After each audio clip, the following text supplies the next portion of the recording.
mong này có mấy cái cục này bị băng mệt vải nó bật sang khép bình tới nên mấy cái đông hàng lại giật lê rọi vế bề lợn la hàng lại kẹt lê phù lần rim chả do nó mệt vải cất lại bố có mấy đông hàng lại rọi vế này lại rút video cái bố rạ này Triều Tiên một đã đi hàng lại phục tu lên đứng hàng một lần chả một con hụi lấu cất lại tu do nó rạ này bừng ní cả chặt nhau màu cỡ chả mình mỹ hội NATO mau tôi xem tôi lắng nhiều phần nào phục tu cỡ râm rơi cỡ anh ấy của lồng lắng hàng lấy hạt nhân nhiều do nó mày càng về đây lăng video cả bài lần này cái buộc cất lấy bởi anh ấy Triều Tiên như càng nghe phục tu do nó được rim cha ta bộ mẫu cha rất khơi nâu lên về lăng Sydney của cha là một lấy lút lấy cha lấy rung răng prong do nó này là tôi Mỹ này là nhố bạc mét ta lại căn phục háo bờ đạt là cái xem lăng hàng nghít lên thằng lũ đi cỡ là được 24 trên 24 kẹt thì một biết điều lấy lăng do đã có mang lần cha mang đầy giới này lại mang Trung Quốc lên trong Triều Tiên Nga mang nó nên cha tình nhố nó chẳng lồng bộ tộc cặp rồi do nó nhố lăng bộ tộc những bạn lại nhận lồng cất như ngạ sau lại pian mà do nó lại là mày phải bổ rút cất lấy video. Standby for site reporting. Have you received an LMPI? Tình huống giả định là một quả tên lửa đạn đạo xuyên lục địa, tức ICBM, vừa mới được phóng đi từ lãnh thổ Triều Tiên. Radar trong không gian phát đi tín hiệu cảnh báo. Giờ thì, nhóm tác chiến tại trạm Clear Space Force thuộc Alaska buộc phải nhanh chóng xác nhận lại với đài radar mặt đất. System status. Dẫn đến lại để bố lấy cơ lại trả răng tổ kẹ kề liên quốc nhiều lăng bình buồn cùng prong hàng lăng xem tua tí bằng rẽ lấy tương hàng lại càng phục lông phục tu lấy như lông phục tu hiếm bạn nhiều càng nhẹ trả răng há bù đa hiếm bạn như lông của lần trả cái như bù giờ nên trả răng xem lăng lấy tương trả Mỹ như đầu tư cái lời giám sát vệ tinh lấy tương hàng lấy màu phục tu kim loại hiếm bạn nhiều phát hiện bờ đa hiếm bầy nhiều ngăn chặn tanh tâm nhất cất lấy phục tu càng hụi chả lần chả con dưới đó này là bố bằng mệt vả con đã buồn sang lại chặt mà lại hơi khơi con nắm nuôi ở đi bơi hàng lại kít gáy lên trong hàng tung lung pi bằng hàng lại bục hàng lại vợ coi ngạ lần chả bay càng một cái tươn hàng lại phục tu lần chả bay càng nào hàng lấy pi bằng hàng buồn cúng lên chả bay càng đặt đi hàng lấy học sum prong tang hàng lấy lần là đã bổ mệt vả để gặp lần đơn đây này. System stable. Copy and concur. This is clear. Site report is valid. Number of objects is 1. Vụ phóng tên lửa này chỉ là một buổi diễn tập được giải mật để VOA hiểu được cách trạm Clear Space Force hoạt động như một lá chắn vô hình, phát hiện mục tiêu ra sao. Chúng tôi thường nói rằng 300 con người tại trạm này đang bảo vệ 300 triệu người dân. Tuy nhiên, chỉ huy phó của trạm, thiếu tá Dave Kim nói, kể từ khi Triều Tiên phóng thử 16 quả tên lửa đạn đạo từ đầu năm nay, giờ nó mong Triều Tiên nhiều long lăng hàng lấy hạt nhân màu pluk nằm vô tên lửa nhiều trang đi mang thôn này lê tương đã bổ lùm tài như giàu trong đó có một vụ phóng IECM và trùm nó là phục tùng nên năm biệt vả nên ít lăng cả buộc là rẽ bí bằng là nhiệm đủ. Trong đó có một vụ phóng ICBM mà trạm Clear đã xác nhận hồi tháng 3, thì những bài huấn luyện như thế này diễn ra liên tục. Chúng tôi theo dõi họ 24/7, chúng tôi biết họ đã làm gì. Để miêu tả về công việc này thì tôi sẽ dùng từ nhiệm vụ không thể thất bại, không có chỗ cho sai sót, hoàn toàn không.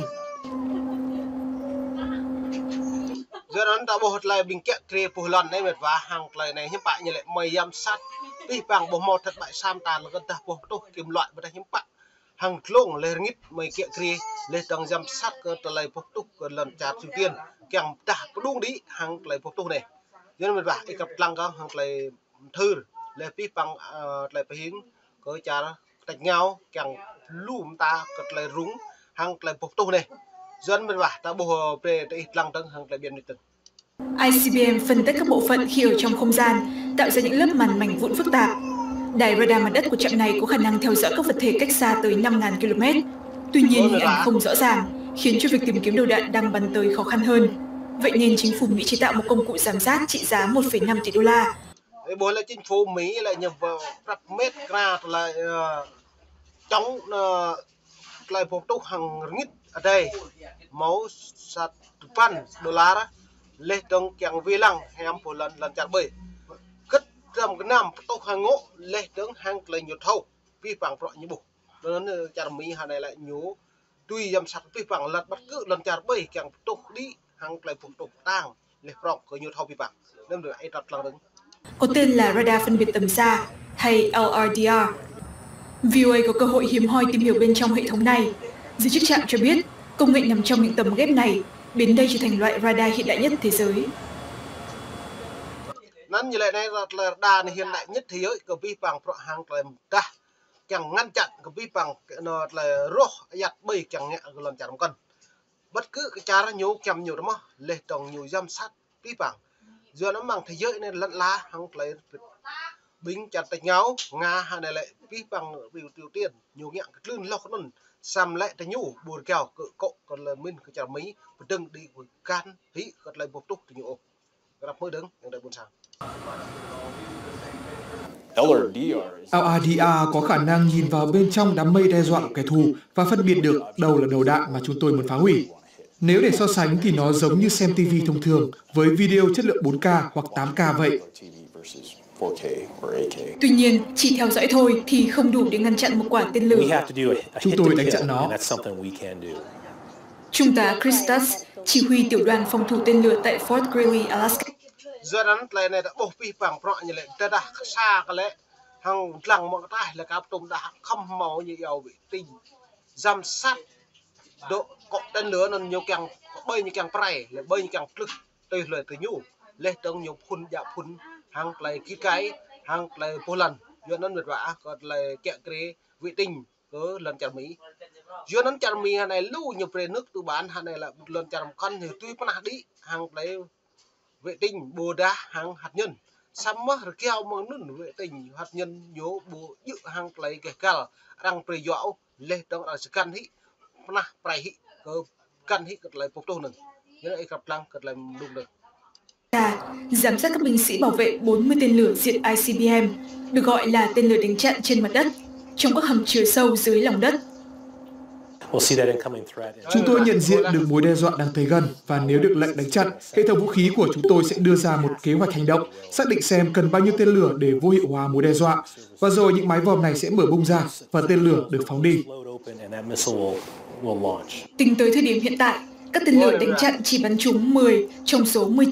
Nó là này nhiều lòng hàng lưu mà chả lần là này đã bố hiểm vả đây cái nào cơ phục túc để hạt nhân càng phục lòng lần chả bơi lần chả tít ra đây giữa nó tương lai mừng đi bắt rim cha sẽ phục lòng ấy cật lại phục túc chả lấy tang chả lấy prong chả lấy lũ phục túc giữa nó xăm tí bằng prong máu bằng thế giới này chính xác cho chả Anh nước Mỹ nhiều do đàn Anh nhiều tùy về lẳng nhiều tùy prai phục túc bơi bố dự hoặc là chả nắm núi dạo lên tầng càng tiêu diệt như hàng loạt lại nhiều tùy tiêu hủy bù pre sản xuất có hạt nhân đó xăm hàng lại vì dân bắt cứ chặt bơi như không mồ càng phục túc như pù ngất như ra nhiều ra lại phục túc như pù vực càng lần chặt cả như pù bối rối như ra phục túc nó lại càng được prai chặt còn lại nó chính sâu dưới nó pi bằng mấy như lại nhiều bạc mét cái lại này như càng pi bằng cái lại đấy hủy đa ra phục túc keo cái nun được đa chặt tiếp đa là chặt đấy nên ý gặp mức có sớm mới đúng hàng lại sắp lên trong bộ group video này. 9 mục tiêu, tỷ lệ thành công là 53%, nhưng Ian Williams thuộc Trung tâm Nghiên cứu Chiến lược và Quốc tế gọi đây là một số liệu gây hiểu lầm. Nếu bạn thực sự tìm hiểu sâu hơn thì sẽ thấy rằng rất nhiều vụ thử thất bại nằm trong giai đoạn mẫu thử sơ khởi, vốn không phải những loại tên lửa hiện đang được triển khai. Thực tế là nếu bạn nhìn vào số liệu từ hệ thống đánh chặn hiện nay, chỉ có một trường hợp thất bại. Giờ nó này bố vi bằng vật lại nhầm nhấp lấy hàng lại lệ bố dự bắt cứ tên lửa bộ bảy úc hàng lại hem lạ lên màu lại phục túc bù năng bù dự tôi hàng lại phiền rằng chẳng ô giờ nó lại phục túc nó lại nhờ dập thất bại giờ nó mong này company cái vi bằng em buồn sang khắp nên làเราpin mong lại mong nít mong em đúng đi lại pin pro hàng gặp thì mong mày tùy toa tùy xem mà anh ấy chặt nhau mà pro hàng lại rung lần chạm cân lú chạm cân đấng hàng lại chẳng có lòng phục túc này đi là bạn đi thuộc lại